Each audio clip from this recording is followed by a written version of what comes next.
এই কালি ও বাবা, আমাদের 3 বোনের মধ্যে তুমি কার ভাগ্যে ভাগ্যবান? কালি, লালি, ডালি, তোরা 3 মেয়েই আমার ভাগ্যলক্ষ্মী।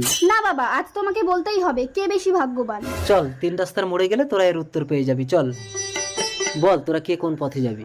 এই হলো 3 রাস্তার মোড়। এই পথে গেলে প্রচুর টাকা পাবি, তোদের সারা জীবনের অভাব মিটে যাবে। এই পথে গেলে একটা পরশ পাথর পাবি, যাকে সহজ সরল মনে স্পর্শ করে যা চাইবি তাই পাবি। আর এই পথে গেলে একটা অন্ধকে পাবি, যে আগে ওই টাকা আর পাথরের মালিক ছিল, এখন সবকিছু হারিয়ে সে ভিখারি। বাবা, আমি এই পথে যাব, অনেক টাকা পেলে আমার সারা জীবনের চাহিদা মিটে যাবে।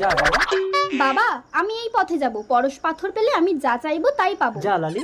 বাবা, আমি এই পথে গিয়ে অন্ধ ভিখারির সাহারা হতে চাই। যা কালি।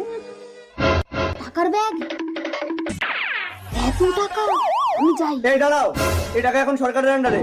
এই টাকা চুরি করার অপরাধে আমি তোমাকে অ্যারেস্ট করলাম। পরশ পাথর, পরশ পাথর ছুঁয়ে পরীক্ষা করে দেখি, আমি যা চাইবো তা পাই